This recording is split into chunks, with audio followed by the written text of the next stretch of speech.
What's going on, guys? It's your boy Anthony alongside the best Big3 account in the universe, Big3 News, aka Will, back with another edition of the Fourth Man. And it's championship week in the Big3. We're down to one final game left in the 2021 season. So weird that the first ever inaugural championship featured the same two teams that it does now. So in 4 seasons, we've had three-headed monsters in Trilogy not only play in 2 championships, but playing each other in 2 championships. They've been in 50% of the championships. Exactly. So Dominance. We're going to get into all that. We're going to recap the first round, kind of a shocking first round of the playoffs, and kind of just give you a preview of what to expect in the championship game. But first and foremost, my dude, my guy, my hombre, my amigo, Will, what's good? How's it been? Hola. It's been, it's been crazy busy, as you can expect, but this is it, man. It's crazy that we're finally coming down to the last games of the season. It's always like a weird time of year, right? Because at least where I am, everybody's going back to school tomorrow. Mm-hmm. I got a lot of buddies that are back at college. The weather still isn't fall weather yet, but it is starting to cool off a little, at least, where I am. So, but we got one more Big3 game left, one sort of, bow out for summer. And then it's on to, football season and college football season, and everything changes. We enter the off season. We enter another speculation season. But yeah, I'm just so happy that we had this full season, and, it's been a great season. It's been the best season in league history by far. No doubt. And I think this was probably the best playoffs in league history, barring the championship game. But I feel like, the playoffs hasn't been this like crazy, thing in the Big3 really ever. It's always just kind of been, the best teams. It's kind of like, this is no offense to like college women's hoops, but the tournament always kind of went as expected, right. It's always like the top 1 seeds are always right in there. You never really get that March Madness type of underdog. And, this weekend with 2 upsets, I know everyone was kind of clamoring, like, run it back. We got to make this a best of 3 series. And when people are asking for more, that's how you're doing the right thing. Mm-hmm. When people are like, I got to see this like again, run that back. So it was just really cool to see from that perspective. And, I think this is a really cool matchup in the championship. I'm so excited that it's these 2 teams, It's kind of crazy. They took wildly separate paths to get here. You talk about from 2017 to now. I mean, Trilogy rebuilt itself like twice. It seemed like every year they were rebuilding themselves, and they had, I think it's safe to say they had the best offseason, right? I mean, we haven't really gotten to that. That's kind of more, post-championship talk. But I think Trilogy had the best offseason. Jared Jack, we'll get into it, had, the greatest individual performance in Big3 history in the biggest moment. Subtly, and then 3-headed monsters have been what they've always been, and they're finally, the cards finally, I feel like, fell right for them, and they took advantage of their opportunity. Kevin Murphy's a beast. We talked about it. I said Kevin Murphy's the wild card. You did say that. Delivered, and he was an ace of spades. No doubt. All right, let's get it. We're going to get into all of that. Before we do that, as always, if you want to find the show on social media at Fourth Man Pod, at Big3 News, at A_Siggy is my personal. You want to watch the show, youtube.com/fourthmanpod. And if you are listening to this on Saturday on the Nothing But Net channel on Dash Radio, we appreciate you guys each and every week. This is the time to listen to it because you get a little bit of a championship preview before you turn on CBS to watch the game, or Paramount Plus. I'm a Paramount Plus guy, so that's the route I take. But nice. Yeah, let's get into it. I mean, 2 awesome games. Let me start here, Will. It is the final game, and we put so much effort into our speculation and making sure people were updated through that long period of no Big3 news, and no pun intended, no Big3 news, and just no games. And now we're about to cap off the greatest Big3 season ever. And it feels like it just went like that. Oh, it went by so quick. Let me ask you how you're feeling from an emotional standpoint. Are you a little sad? Are you satisfied? I mean, where's your head at right now? It's funny. And it's not necessarily a good thing, but I really don't operate that way. You know what I mean? Ooh, this is going to be like Kevin Durant said, you don't look for happiness. You're just looking for peace. You know? I kind of like that, but I mean, honestly, not verbatim, but this is like going to be something that hits me in like 3 weeks. Mm. You know, Mm-hmm. like in the moment, like I'm still sort of, I was really happy to see the league back, and there has been definitely moments, where I kind of just was like sitting there. I was like, oh my God, like, I can't believe we're like mid Big3 season. Like I was like driving the other day and I was like, oh my, like we're mid season, when was the last time you were able to say that? But yeah, this is really, and it's probably a lack of emotional intelligence, but this is really something that it's going to take me probably about a month until I'm like, oh shit, like we had a season. Hey, that's totally fair. I think I operate a little bit more on like a day by day basis, maybe because I work in sales during the day and it's more of an emotional roller coaster that you face. But I think I just like after this game, I'm excited for the game. I think I'm going to walk away like, man, that was great. That was awesome. It's kind of like that. It's kind of like a roller coaster where at the end of the ride, you're like, man, I'm ready to run that back, in a sense. I think that's how I'll be feeling. Well, I mean, we've both been putting you, especially, we've been putting in the work this season. So I think a part of me, maybe a minuscule part of me, is sort of happy. I would say satisfied with the work that we've put in.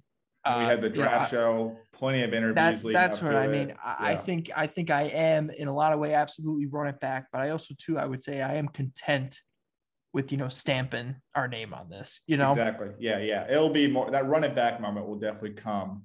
Maybe but without a doubt, early absolutely 2022 when it's like, all right, now guys are gonna like be looking for their new co-captains and personnel changes, getting ready for the draft, etc. So for sure, it's been a great season. All right, let's get into the two matchups. I guess we'll just go in chronological order and start with the triplets three-headed monsters game.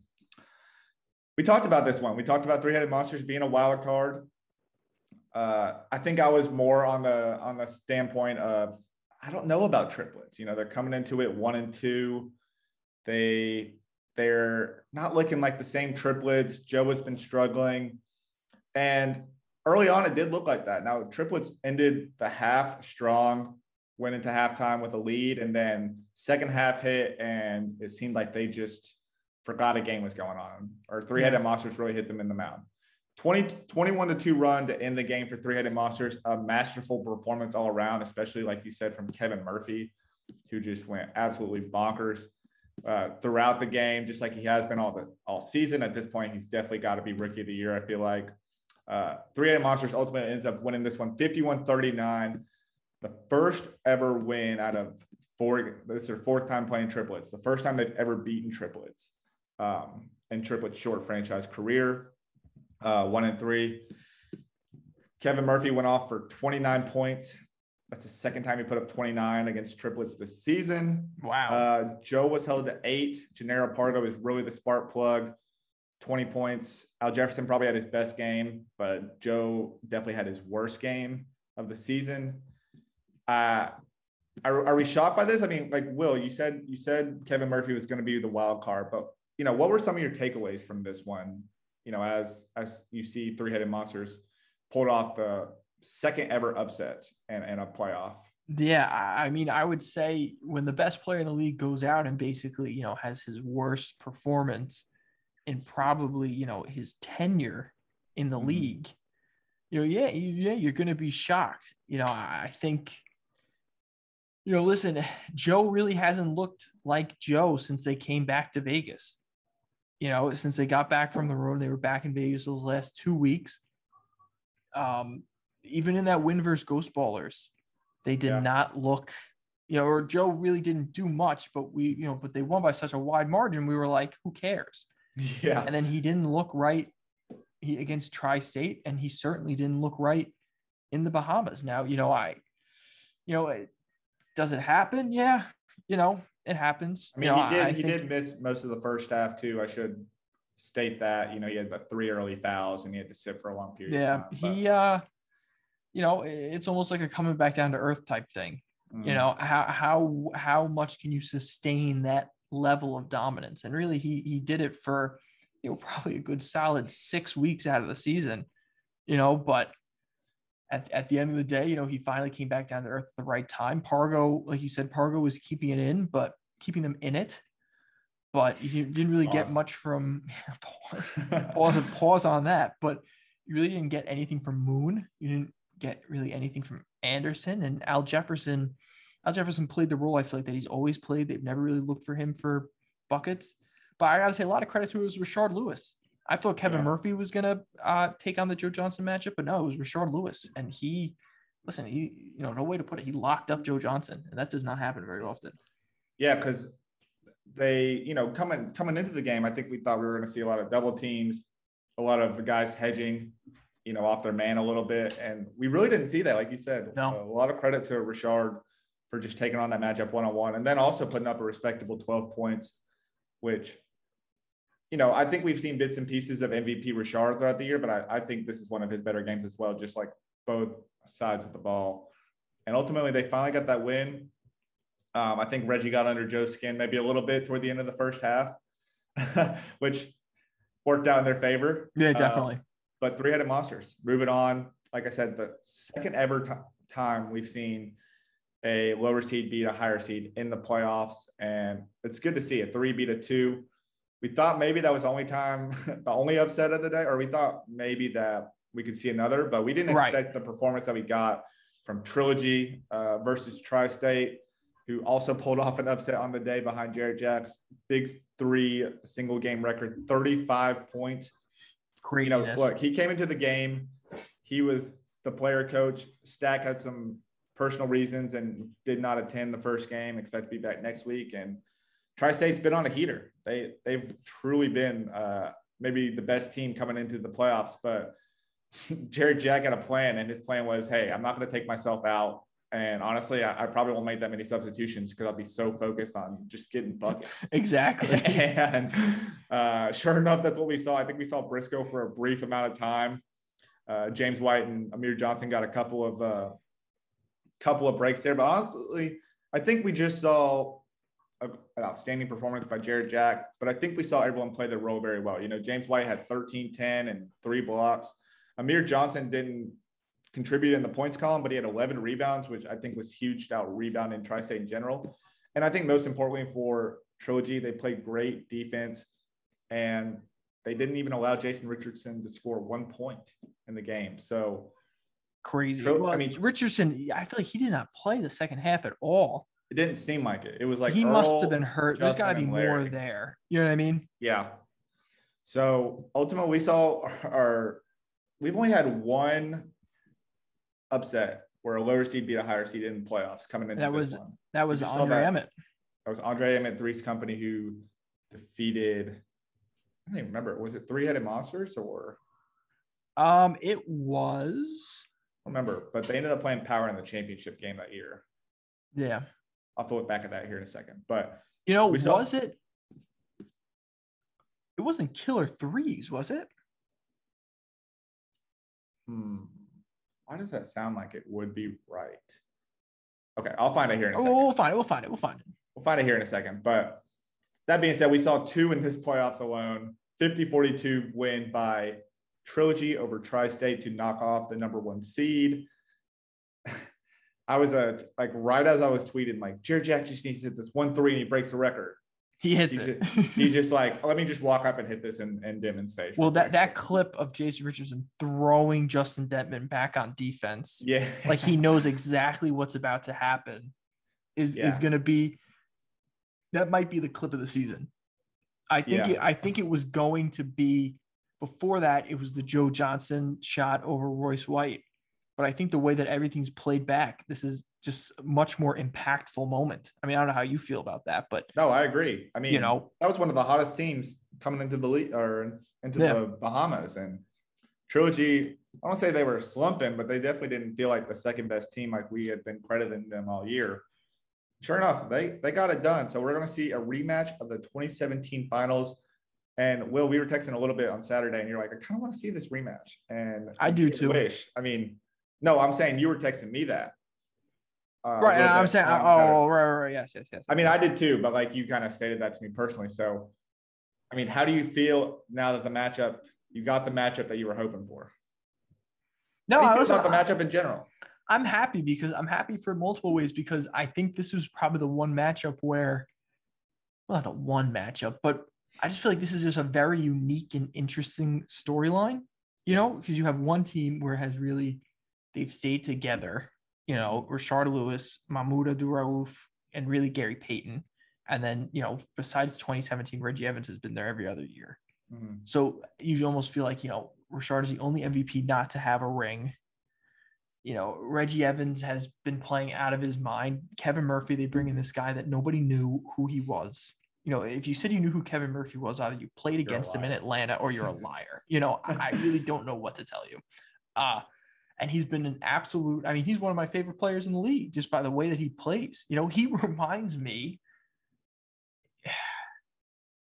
he kind of reminds me of like Tri-State David Hawkins in a way. Ooh. I like that comparison. Just with like his scoring. Yeah, it's just like the contribution he's made to the team has been very similar to what David Hawkins did.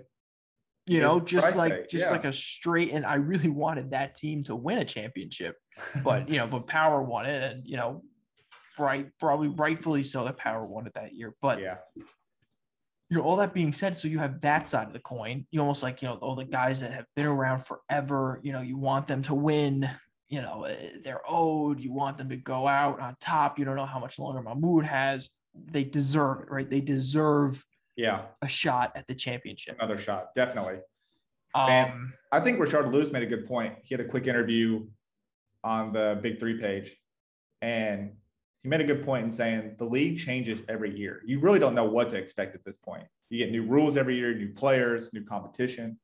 So like the urgency is high, I think, for everybody, especially for a core that's been together for a while, maybe a little bit older, and probably in the best position. And like you said, and really have a nice core. Like, think about this too. I don't want to think too far ahead, but think about this too. Like, they can really stick with that core next year as well. They're going to have to. Yeah. They got I'm saying if they don't win that game, there's a potential chance Murphy falls back into the draft. I don't think that's going to happen. No, it can't happen. That's what I'm saying. They don't. Oh, you're saying right. You're saying if they don't lose, right? Well, look at triplets and look at you know what I mean. Moon's gone. Anderson's gone. So that's pretty wild. Gibson's gone. That's wild. That's a lot of talent in the pool.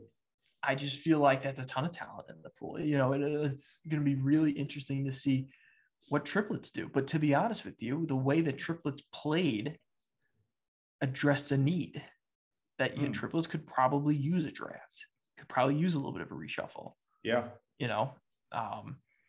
Tri-State, on the other hand, losing Dentman, losing Earl Clark. Ooh, ouch. Yeah. But I would say that, I'm pretty confident in Jay Rich, Nate, and Larry Sanders. Oh, yeah. They're just not going to have that great core for them. But you know what I mean? But Earl Clark and Dentman were crucial for them. Yeah. So that's huge. That's tough, Yeah. But no, you're correct. I'm happy that, and Trilogy too, if you look at it from the other side of the coin, Trilogy gets to keep Briscoe now. They're probably, I think if we're running a 6-man rotation, they'll probably both keep everybody, I would imagine, and then just get a draft pick, get one pick as opposed to 3. Mm-hmm. But if they lose anybody, they're going to lose Sweetney.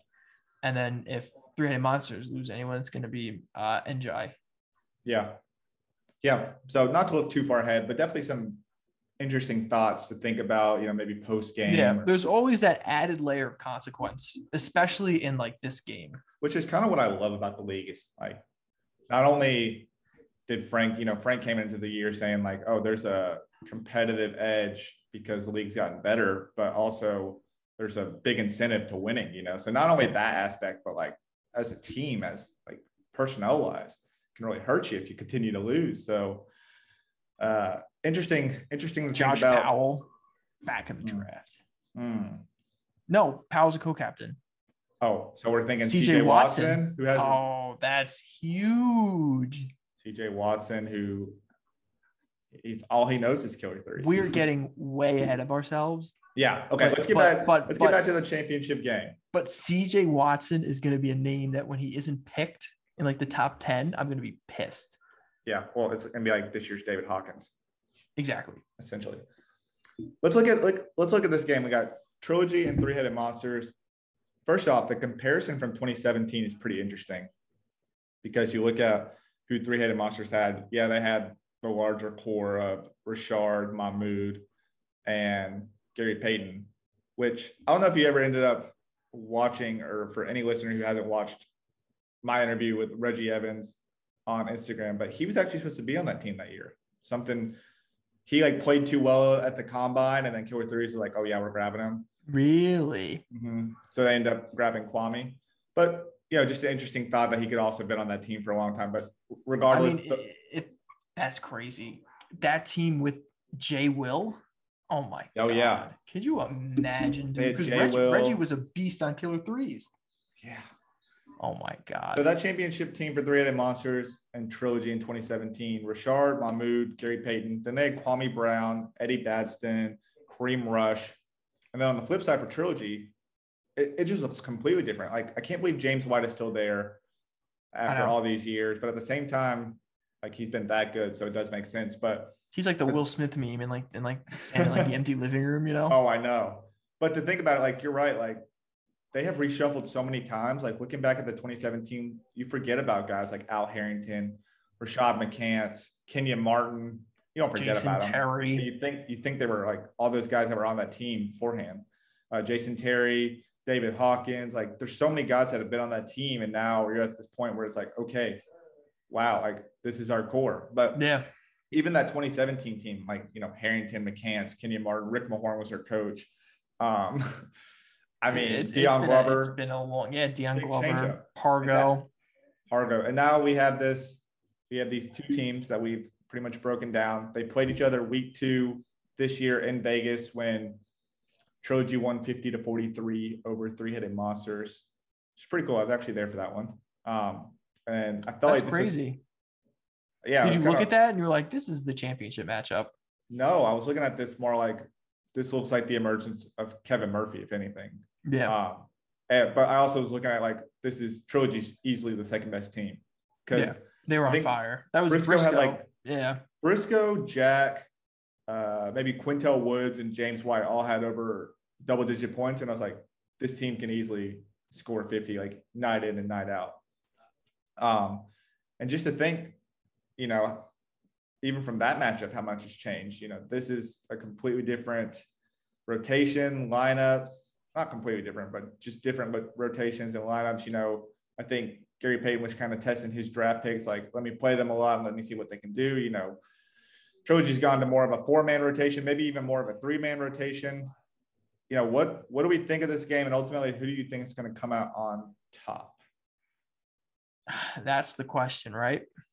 That was the question that I was like, don't ask me. Yeah, you said to give you a week. Yeah, I was 0-2 last week. Were you 1-1? 0-2, so we were combined. No, I was 2-0. You picked both upsets? Remember, I said I'm going to make it interesting. So let me pick both upsets. Wow. So I would say, I think it's tough, dude. Like, this is the one. It's just as tough as last week. Yeah. If it was any other matchup, I think I would have an easier time, right? Because I can ride the triplets or triplets, or TriState is the number 1 seed, but I don't have that anymore. Are you saying you're not putting in the effort to pick who you really think is going to win? No, I'm going to pick. I'm just saying, like, I'm not as confident as I would be. No. Have we really been that confident all year? Just so that when I'm wrong, it doesn't seem that bad. I'm going to go with triplets. Nope, triplets aren't in. I'm going to go with Trilogy. Still thinking of last year's? Gotcha. I'm going to go with Trilogy just because I think the way that they played defensively as well, and Jarrett Jack, listen, anybody who's going to go in and score 35 points out of 50, I don't know how you stop that. I don't know what the defensive game plan for that is. And I would say that, but Three-Headed Monsters played a great defensive game, and Triplets still, they're still probably a better team than Trilogy, and they beat a better team, so you would say this would be the easier win, quote unquote, easier win. Or did Triplets, defeat themselves? We don't know. There's a lot of questions. There's so many questions that we're not going to have answers to. But I picked Trilogy. I'm going to stay with Trilogy just because I think the way that they've played all season has been, they've just played at a very high level. And, I think sometimes you need someone that's going to go out there and score that much. But at the same time, this is fun for me. I'm just looking at you. They're an easier thing to stop, just like triplets, because you said stop Joe Johnson, let somebody else beat you. All right, stop Derek Jack, let somebody else beat you. But I think Trilogy has the more capacity for that to happen. Like you said, Briscoe, James White, Amir Johnson. Pretty stacked squad. They do. They have a stacked squad. I picked Trilogy. I'm going to stick with Trilogy, but this could go. I think if you ran this game 100 times in a simulator, you get 100 different results.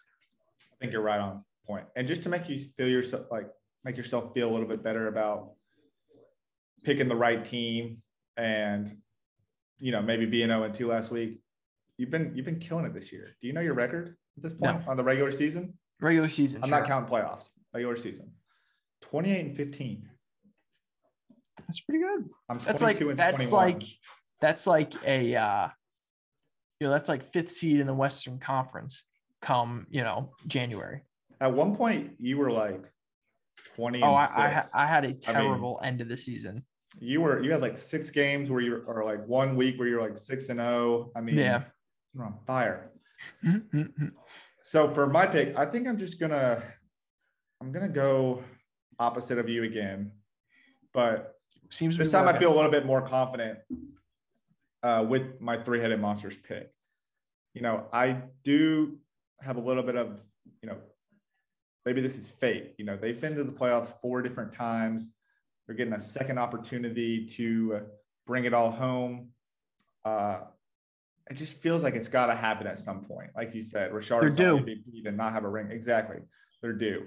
One interesting point that I found, because I was trying to watch the first championship game just for memories and shits and giggles. But I think Mahmoud's best game ever actually came in the 2017 championship. He put up 22 points. And, statistically, maybe someone can correct me. I haven't actually looked into it that far, but just like the way he looked, I mean, granted that was 4 years ago, and I think 48-52 might be a bigger jump than maybe like a 28-32. But nonetheless, I think maybe he just shows up in big games. That's the way I'm looking at it. Wouldn't be surprised if he did that again. Murphy's been really good. I think we only saw glimpses of Reggie Evans last week, and I don't know. I think that 3-headed monsters just has this chip on their shoulder, and they have a lot of like a big sense of urgency. Like, we got to get it done this year. This is our year. This is the time. Things are going well. Things are going right. 4-game winning streak. This is the time to do it. So we go with 3-headed monsters getting their first ever championship, and a very well-deserved championship. But I would not be shocked if Trilogy also, came away with it, because now I'm kind of going back and forth with myself, but Jared Jack, this is his last game, right? I mean, it's kind of his swan song is what I thought he was saying. How's this his last game? I thought he was saying that because he's like going into coaching and maybe really? week 7 or week 8 with John Sally. I thought he was saying like, good way to end it would be in the Bahamas. Maybe I misread that, but I don't know. I would hope to see him back. I mean, Pargo does it. Yeah. Every year. I could be wrong. Barbosa, maybe, he was playing the G League. Maybe he says, no, listen, I'm a full-time coach. So not many guys are going to travel all NBA season, and then be like, all right, now I'm going to go travel for the Big 3. Very true. I would love to see him back though, even if he's one and done. I mean, it would suck because he's one of the better players in this league. Yeah, definitely don't see a lot of guys come in here and just dominate the way he has. It only takes him a year or 2. Yeah, normally it does. So 3-headed monsters for me, Trilogy for you. We'll see how it all stacks up. I'm a little intrigued by – I'm not going to make us make these picks again, the MVP, Defensive Player of the Year, but there's 4 big awards left to give out to end the season. We got our Coach of the Year. Dr. J. Best trash talker was Royce White. What's the other award I'm missing here? There's one more award that I got. Too hard to guard. Too hard to guard was Joe Johnson. And we have 4 more awards coming up: MVP, Defensive Player of the Year, Fourth Man of the Year, and Rookie of the Year, which they explained as being a runoff. The finalists for that, albeit Fourth Man of the Year is the original finalist. I did not catch what they showed on CBS, but the finalists for MVP: Reggie Evans, Dante Green, Joe Johnson, Jason Richardson. Defensive Player of the Year finalist, Larry Sanders. Just pretty impressive in only like 4 games, but him, Chris Johnson, Reggie Evans, and then Fourth Man of the Year, like I said, didn't catch it, but they only had 4 guys as finalists in the first place: CJ Watson, Isaiah Briscoe, Allen Anderson, Justin Dittman. And then Rookie of the Year came down to 2 guys: Kevin Murphy and Jarrett Jack. So we could see the final awards given out. We'll see a awesome championship game and really just cap off a great season. Any closing remarks Before the championship? Before the championship. I think this is, you can make a debate that 2017 was the best championship that we've had. 2018 was, 2018 wasn't really much of a game. You had that fight in the beginning, but that was really it. Entertainment purposes, definitely up there. But Three's Company was hurt. I'm not gonna give the history lesson, but 2019 was fun because LeBron was there. But again, I just feel like it was kind of just triplets taking care of business. Mm-hmm. But 2017, I feel like people don't really remember because they went 10-0 and they dominated. But that was a back and forth game. 3-Headed Monsters was up, and then Trilogy had like a 20-4 run or something. Yeah, something ridiculous. And so, Cardi B was the halftime performer. Ton of guys there. So I think that this, in the Bahamas, I think these are 2 teams that, I think maybe for the first time in Big 3 history, the best player isn't in the championship, or I should say the MVP isn't in the championship. That being Joe Johnson, assuming that he wins the MVP. It's a lot of firsts, a ton of upsets. I think these are really, it almost reminds me of like the Super Bowl, where it's always not necessarily the 2 quote unquote best regular season teams.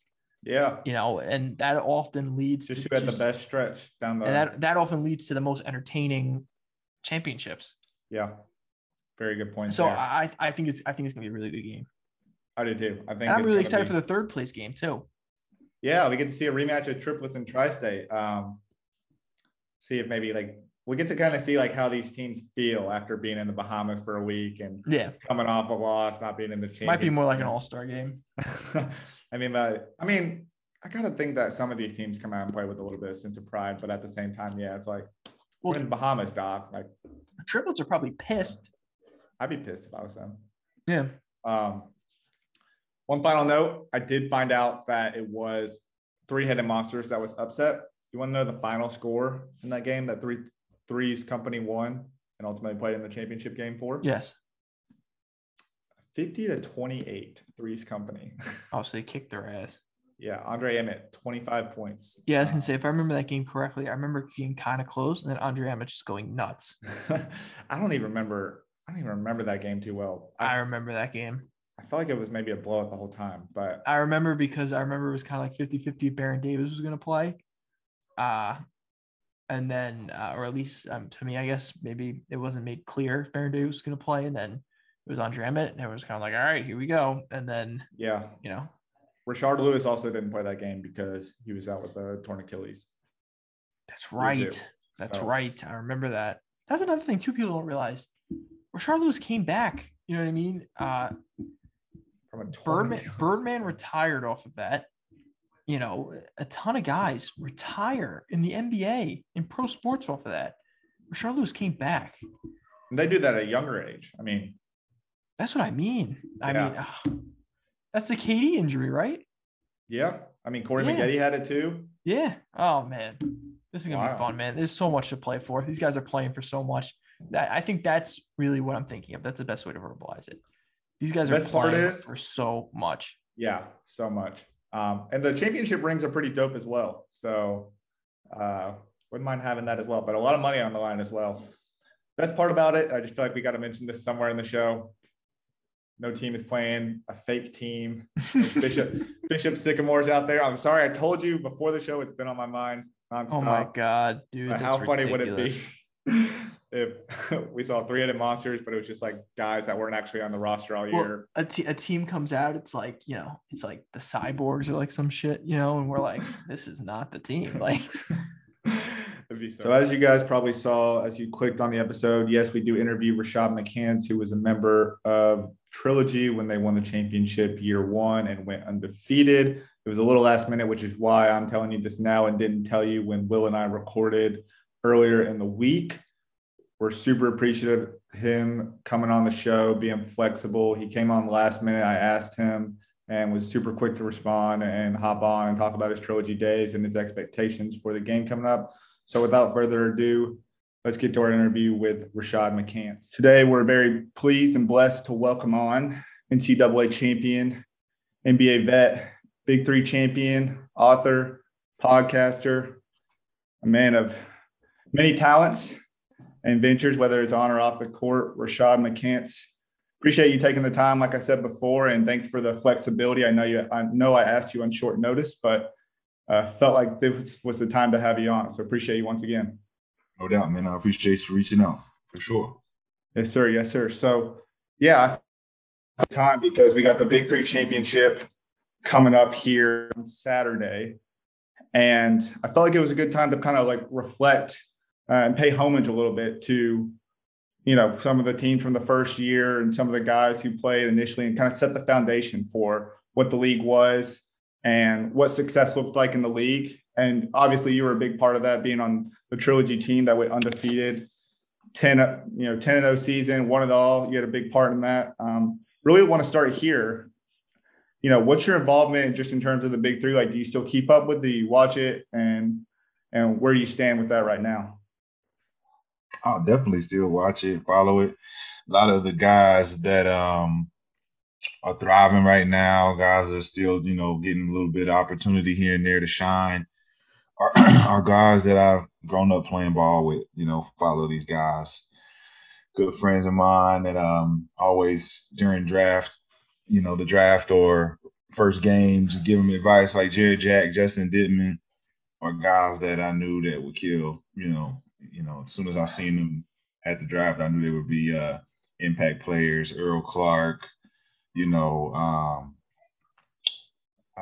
Isaiah Briscoe, these are guys that are just hoopers. And, they're going to be hoopers.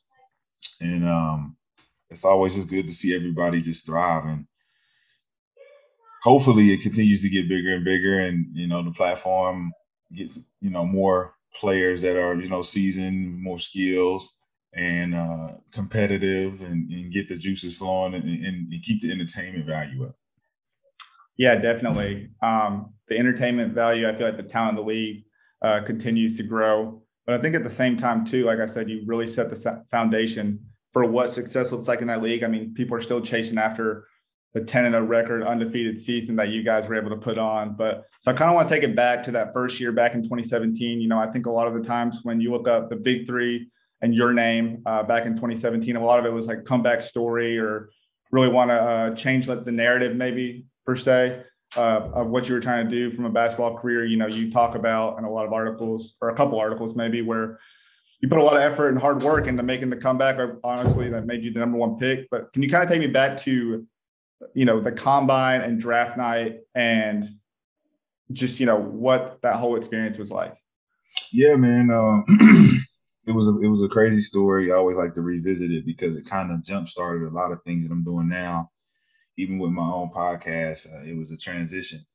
I was in Mexico, Chihuahua, Mexico, playing ball. I hadn't been there maybe 2.5 weeks. It was the first game, and I ended up dislocating my ankle. And it put me out for maybe a couple weeks, but, the team got rid of me. I didn't just play one game. Got back home and just really lost at that point. I was really lost, trying to figure out what I was going to do. And I was scrolling through Instagram and seeing Steven Jackson and AI. All those guys were doing something with this 3-on-3 tournament and Ice Cube. And I reached out to Steven Jackson because he was one of the few guys in the NBA that I had close ties with, or at least a tie enough where he could, respond. And he knew it was me. He knew who I was. He would respond and, either say yay or nay. So I reached out to him like, how can I be down with this Big Three thing? He's like, reach out to Roger Mason. And he the one that's got the keys to the whole thing. And reached out to Roger because Roger, ironically, was one of my good friends that I known since he was playing in Virginia and he was playing with the Wizards. But he also was in the music. He's a producer and he had his own record label. And we had collabed on some stuff prior to.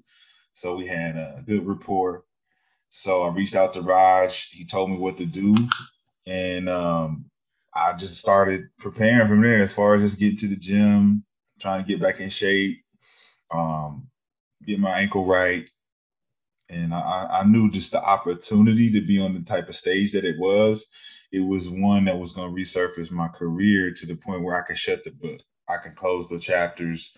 I can walk away from the game with the opportunity to force the press to talk to me, be around like-minded figures that I had left when I had played in the NBA prior. So it was all about getting that camaraderie back. I'm around AI and Catino and Corey and Gary. And I mean, this was a dream come true. It's something that you want to go, kind of be re-injected back into. Yeah. So that opportunity alone allowed me to take advantage of the spotlight. So being the number one pick, being on the number one team, being with the bad boys, Kenyon and Al, reuniting with James from high school rivalries. And it was just one of those things that just fit the puzzle, and for us going 10-0, we could talk about that too.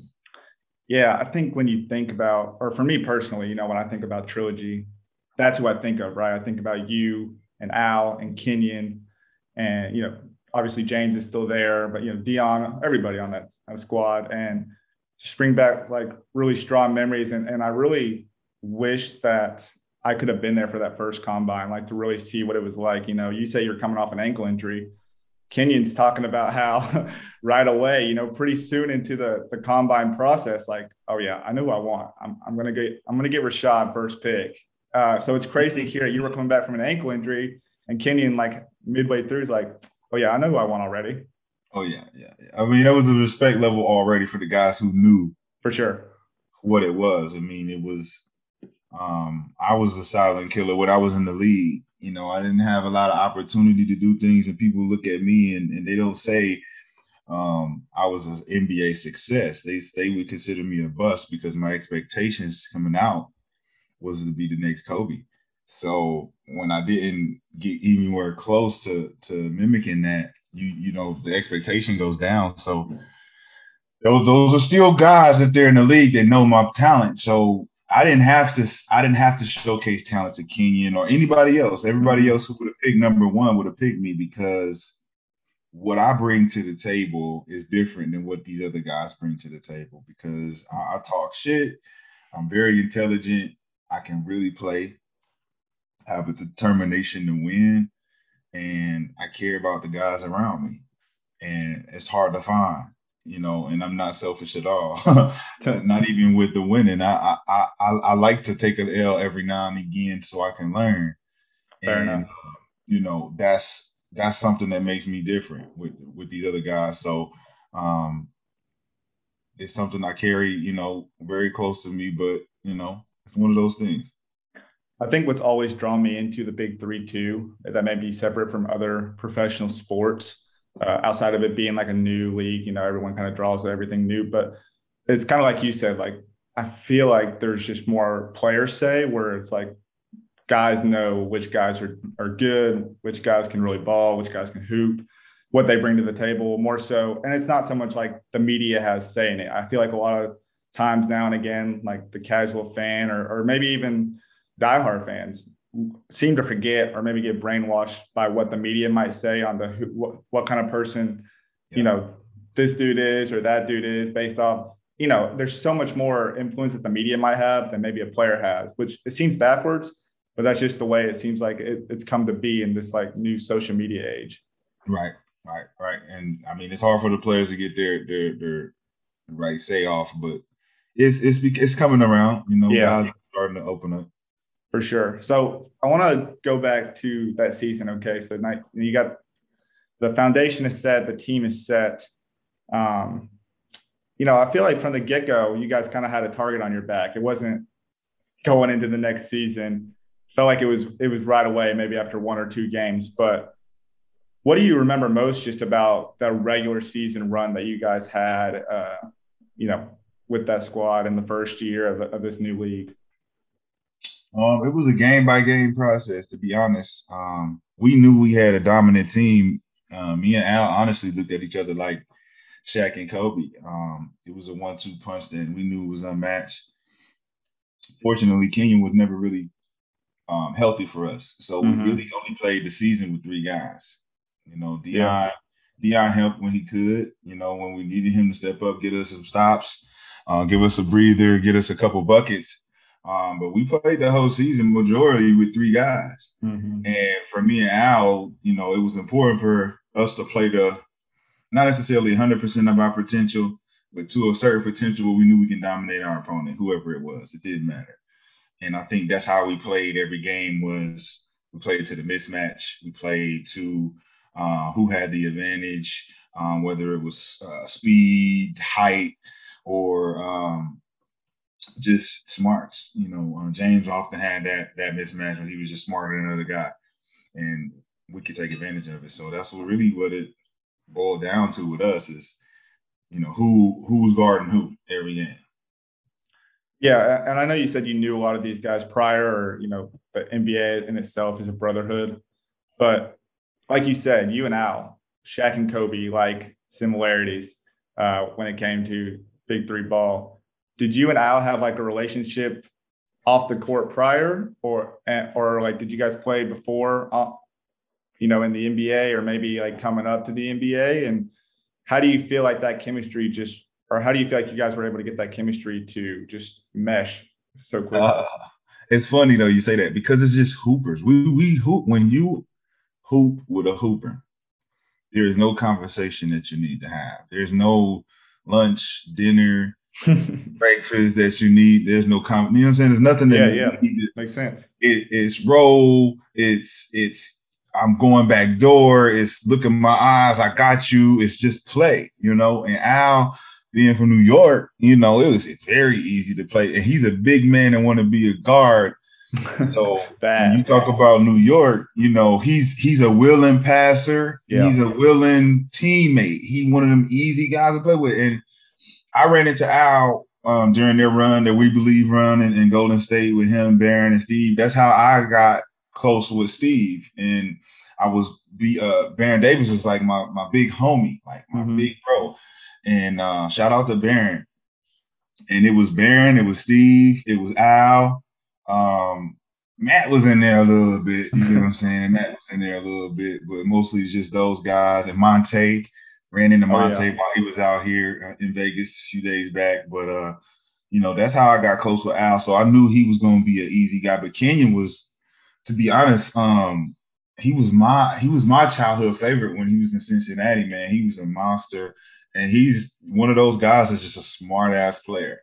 Yeah. Know how to play, defensive guy, but offensively he know what to do, know how to get it done. Play with Jason Kidd, play with Vince Carter and Richard Jefferson. So we talking about a guy who was not new to stars and talent. And we just meshed, man. We just meshed, and it was easy.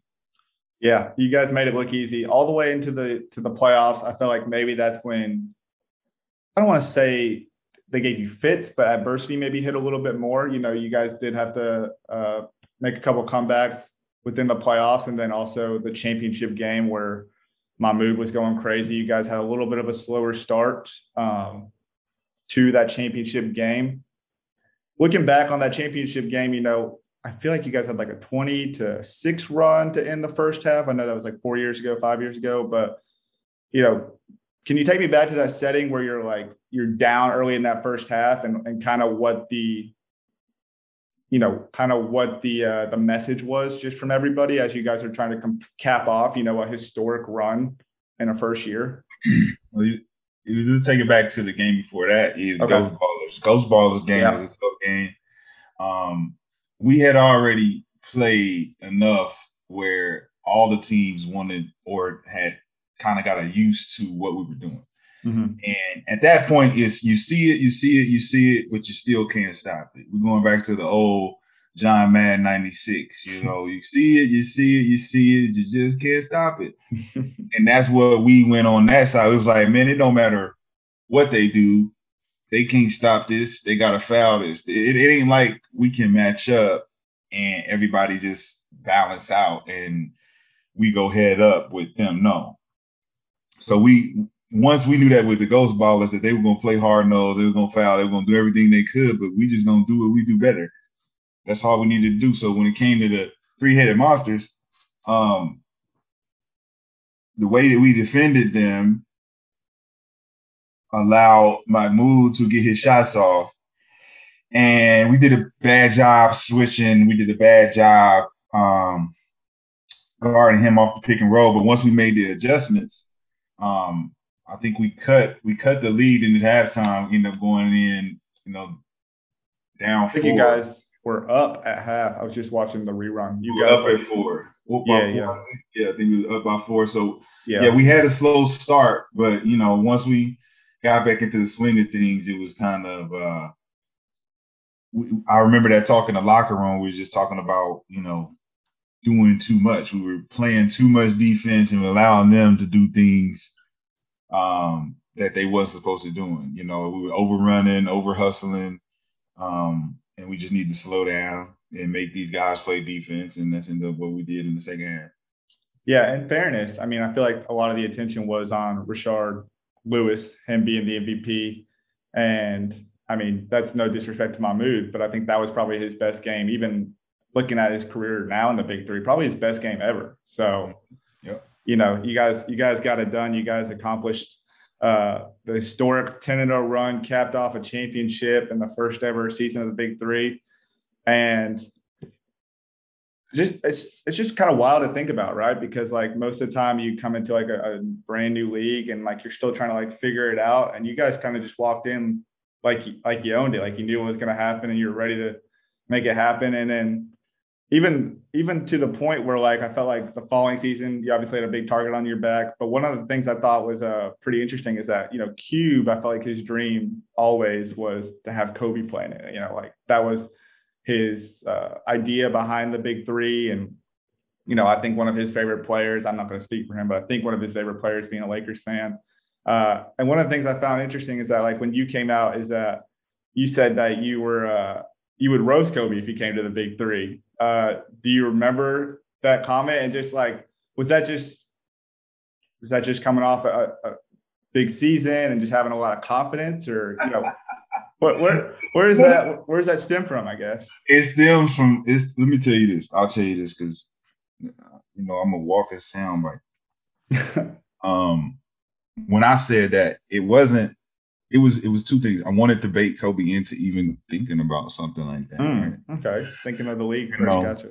Yeah, just, hey, Kobe, he wants to come and think he can get, man, you better keep your ass over there, Kobe. We're going to roast your old ass. I swear to God, I'm going at you. I'm going to go in the gym and practice extra. Like, I'm going to ice these knees extra for you because you're my guy. You know what I'm saying? And if you're coming out here to my backyard now, you know what I'm saying? Especially if I'm trying to claim the throne out here. I don't want Kobe coming out here trying to take the throne over here too. Yeah. So it was a little bit of a bait, but it was also a competitive challenge as well.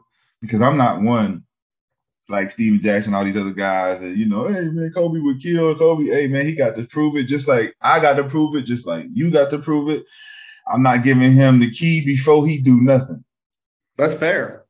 I'm not giving him the key before he do. Just because you did it over here, you got to come and do it again over here. And we all gonna start at the one same point, and you're gonna have to kill me. You're gonna have to show and kill me to get there. I'm not laying down. And a lot of guys lay down before a guy even show up just because they have that much respect for him. And, they can have all the respect they want, you know what I'm saying? But I know Kobe wouldn't want nobody laying down. And right. those guys think that this is a respect thing when they do it. They think that he gives them respect when they lay down and just say the things they be saying. And I'm telling you right now, and Cole, rest in peace. If he's 100%. looking at them guys with not only now a mental advantage, like you guys can't even sit at the table with me because you got that much respect for me. Like he only want to sit with guys he knows that will chop his head off any given moment. He go left or right. I'm gonna chop your head off, Kobe. Don't give me no edge. You're only in front of me because you're in front of me. If you make a move, one false move, I'm going back in front. That's what kind of guys he wanted at the table with him. Guys that's always gonna push him to stay on his toes. Yeah. You don't want no guys that are just gonna lay down. So I wanted to make that push personally. I knew it wasn't going to be taken seriously, but it was one that I personally was like, yeah, Cole, come on out here. That's what I want. Honestly, I feel like you look at the league now and you think of some of the guys that come into the league now with, I guess, more prominent names, and the league wants them in because maybe they draw in people. But you kind of look at it now as like, man, that should have probably been taken more seriously because we see a lot of guys come in with prominent names who have horrible years. Like they look bad in this league. Yeah. That being said, is there anybody that has played in the league up to this point that you wish you could have played during your time in the Big Three? So guys that played in season 3 and 4 that you didn't get a chance to play in 1 and 2. Yeah. Oh man, Joe. Of course, Joe. Of course, yeah. Joe. I had a rival. I had my own rivalry with Joe. I had my own rivalry with about 4 guys in the league. And I'm not going to say one of them was Kobe. I just always had a personal thing because he was like my Master Yoda. So everybody else was like Richard Jefferson was a fucking pain. It's fucking Vince Carter, Joe Johnson, Richard Hamilton, Corey Maggette. And Katino Mobley. These are guys that were my size, my position, but they were just the hardest dudes in the world to guard. But these are the same guys that I got my hands on that gave me the confidence that I knew I could play in the league. So when I played and I had 27 on Joe and I was in the league and was able to get 21 on Vince and Richard and kind of get my face back and get that confidence. Those are guys. So, Joe was definitely one. Frank Mitty coming from Cali, trash talker. He's an explosive player. He's one of my guys. Will Bynum, one of my good friends. Like I'm telling you, yeah, that would have been Will the Thrill. Actually, I was supposed to have my own team going into the year 3, and Will the Thrill was going to be on my team, along with Shavlik Randolph, Ike Diagu, probably Jared Jackson. Ooh. Yeah, we had a solid little core, but yeah, him and Dante Green, we know what he's doing. Played with Dante over in Lebanon. Dante, and I actually played with Dante and Sac. We actually played Sacramento together. So we was good friends there. So Dante is another guy I knew would thrive. But those are, a couple guys that I like that I knew that would just be killers. Man, that would have been fun to watch you run your own team with a lot of those guys on there. That would have been fun, especially some of those guys you talk about, like, Jared Jack, Dante Green. Like we see what they're doing. Will Bynum. Think about all those guys. They've all put up 30 balls in the league. I mean, imagine that you on that squad. This is not to like gas you up or anything. I'm just really thinking about watching. Yeah, cute, man. He didn't want to make it happen, man. He talked about giving me my own team, but I guess the politics get to start moving the wrong direction. When you talk about somebody winning like that, because if we was gonna go undefeated, we're gonna go. I come back to the Big Three, man. Y'all better know it's going, whether it's coaching or whatever. We championship. Have you thought about coming back to the league? I follow you on Instagram, so I obviously see the workout regimen you put in on a daily basis. That hasn't changed, the work ethic. Have you thought about it, or maybe lingering in the back of the mind there? I don't know, man. I've been working out as far as in the gym as well too. I actually played today, man, and the last 2 days have been really good. Really good, really feeling good, getting them knees back. I mean, the one thing the big three, this is for the fans and everybody in the league may not have known. The whole season 2, I played with a meniscus tear, so Did not know that. I was jacked up the whole season. I just wanted to get through, so that's when the mask came into play. It was to compensate. Regardless of how I played, I knew I brought something to the table as far as entertainment.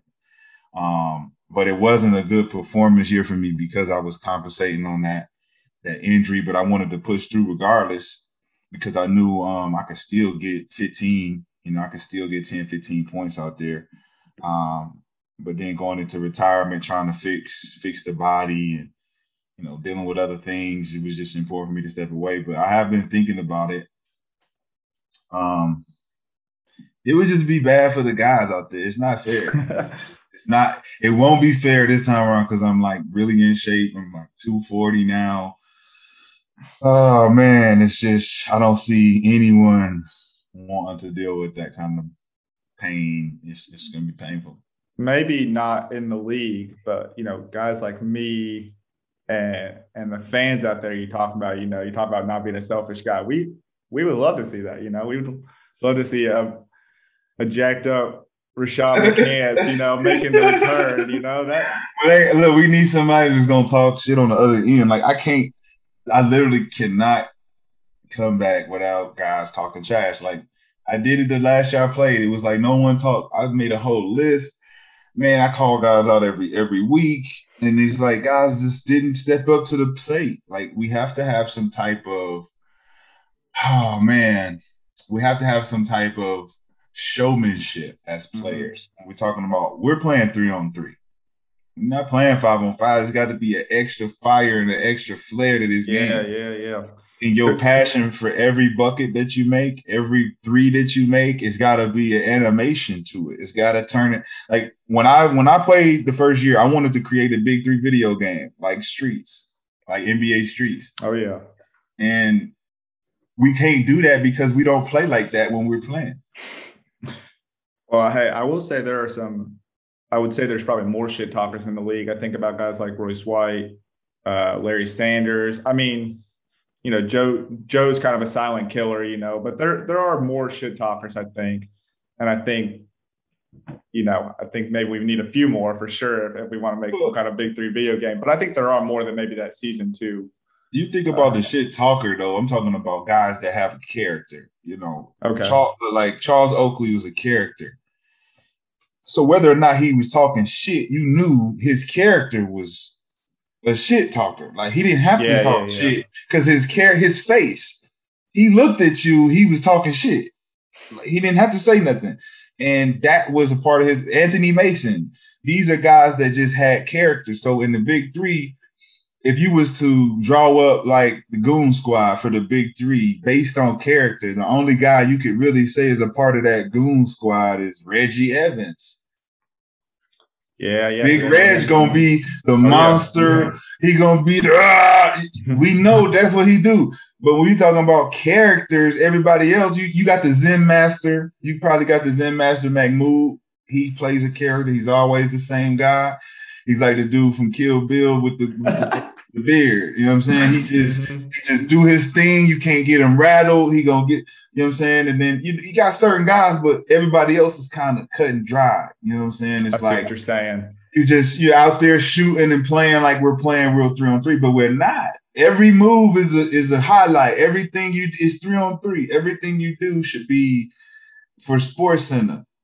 Whether it's defensive blocks or dunking or crossovers, jump shots should have every kind of flair to it.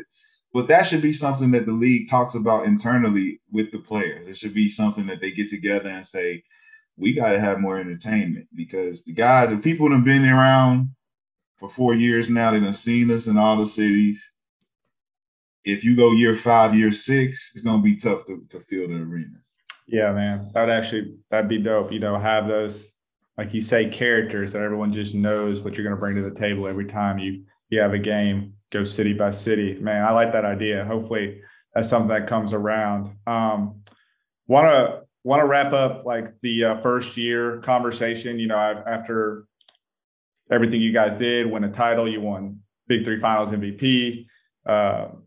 Did you have a lot of NBA opportunities, or did people come calling just in terms of like potential chances to play in the NBA after that? Because I feel like there are a few dudes, and Joe maybe most noticeably, that like people talk about it as like, oh, they're the first guys to make the transition from the Big3 to the NBA. But I feel like I remember maybe like one or two stories where that they said that about you, but Josh Childress was the one guy that got. Yeah, Josh. I know Xavier Silas was another guy that got the opportunity.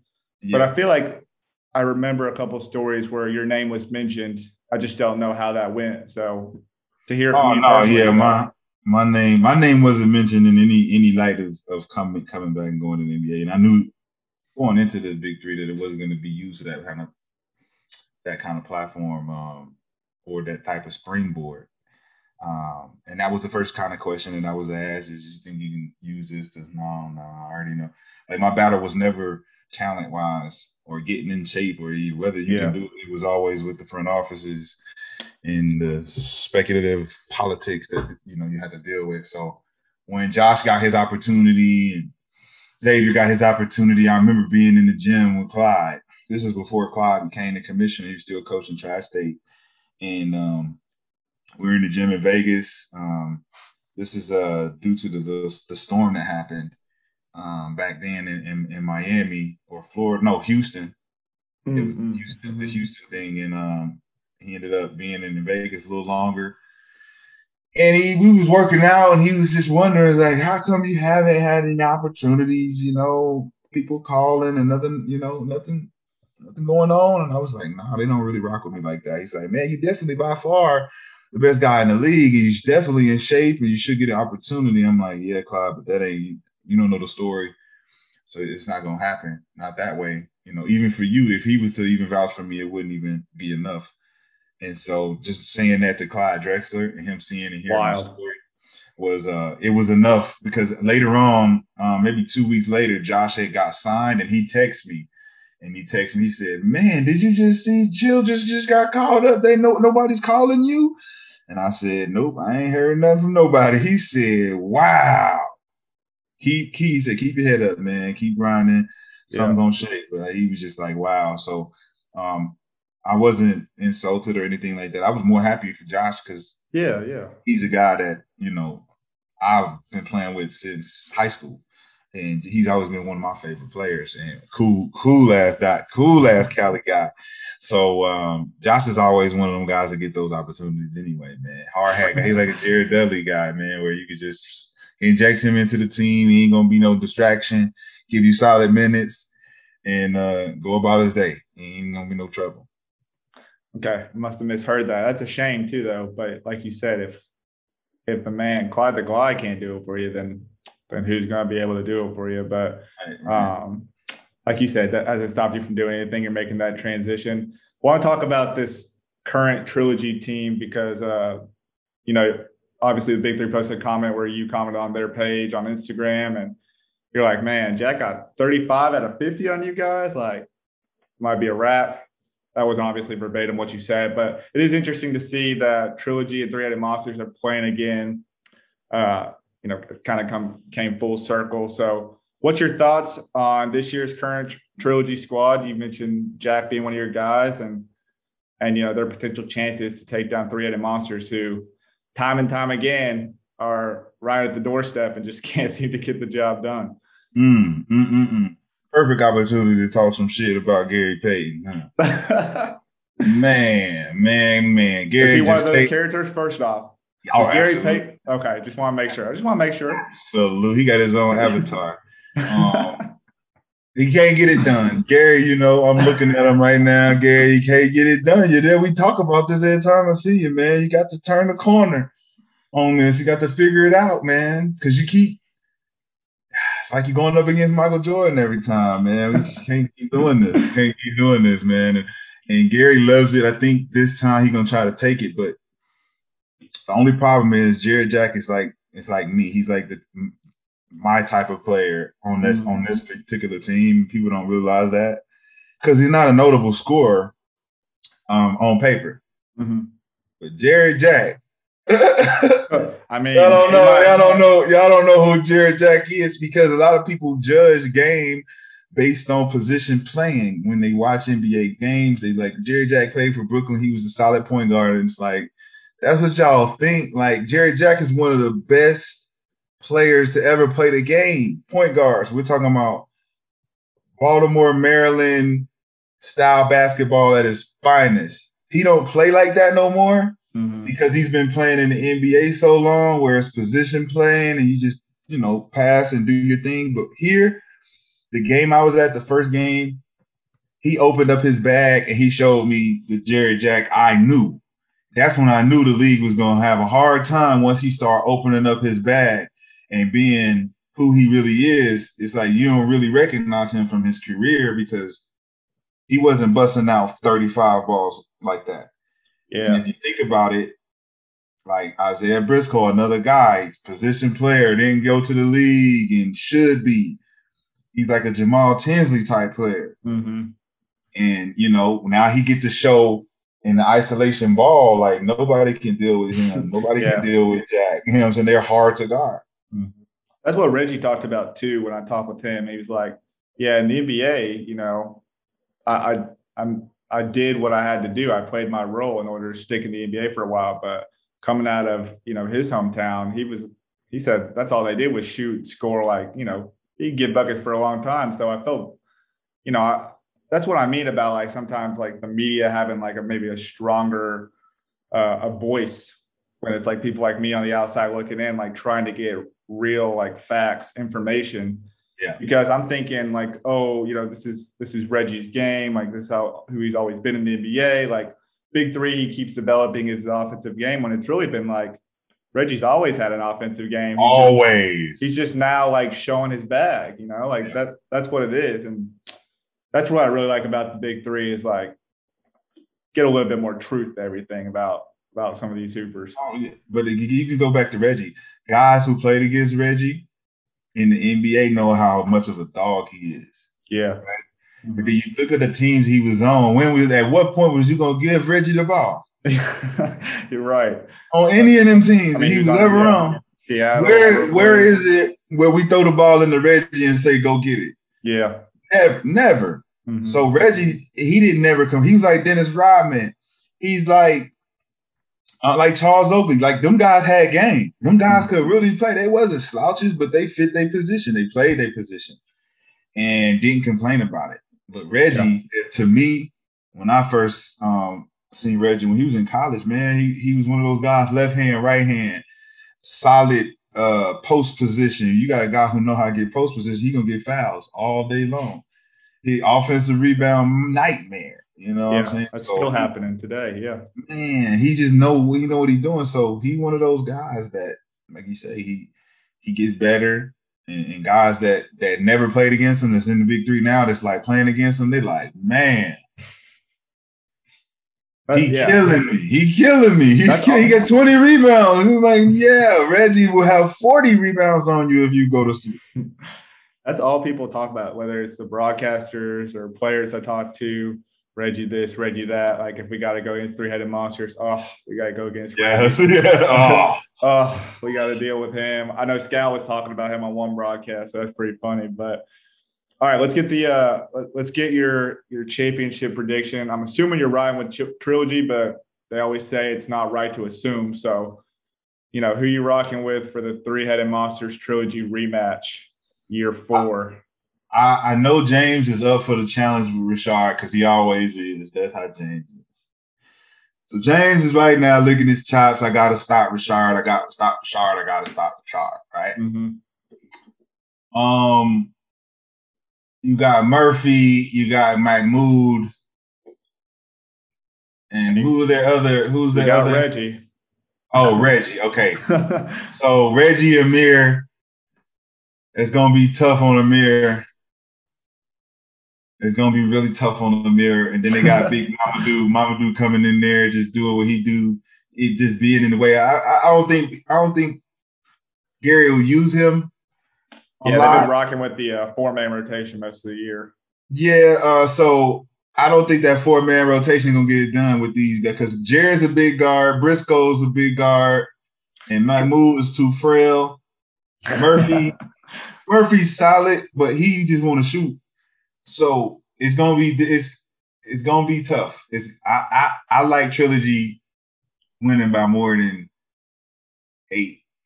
More than 8. Okay, solid enough. That would mean that first year championship would probably still be the best one in the books up to this point, which it still is right now. But I'm saying that would mean if that's the way it turned out. If you really look at the last that first championship sequence, people don't understand. I was out of the game. Rick Mahorn made a very, very bad decision. He subbed me out of the game. I don't know what he was thinking. He was mad at a possession or something that happened. And I was out of the game for maybe like 4 or 5 minutes. And they went up 7 points on us. Mm-hmm. And they was about to close it out. He subbed me back in, and I scored those last like 9 points, I believe. Yeah, because you hit that big 3-point free throw, and you hit the game winner. So yeah, I mean, they were coming. They were coming back. But I like the prediction. Okay, Trilogy winning the second title. That means James got 2, which he'd be the only dude to have it, which would be cool too. So we'll have to see.